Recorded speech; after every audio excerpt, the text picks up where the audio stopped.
जम्मू कश्मीर के कुपवाड़ा में सुरक्षा बलों ने आतंकी घुसपैठ को किया नाकाम। एनकाउंटर में 2 आतंकी ढेर। किरण सेक्टर में जारी है तलाशी अभियान। सांबा के रामगढ़ सेक्टर में सुरक्षा बलों का सर्च ऑपरेशन। संदिग्ध ड्रोन देखे जाने के बाद तलाशी अभियान। बॉर्डर एरिया को खंगाल रही है बीएसएफ।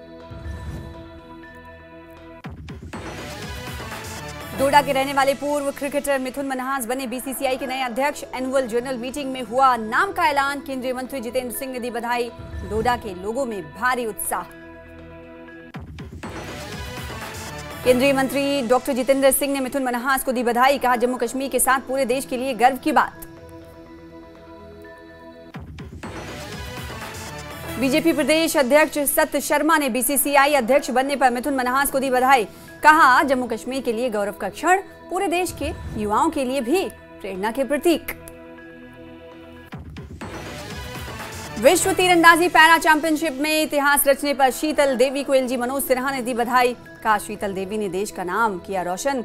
जम्मू कश्मीर केंद्र शासित प्रदेश को उनकी उपलब्धियों पर है गर्व। एशिया कप के फाइनल में पहली बार आमने सामने भारत और Pakistan. Dubai international cricket stadium में रात 8 बजे से खेला जाएगा महामुकाबला। टूर्नामेंट में भारत से 2 मुकाबले हार चुका है पाकिस्तान।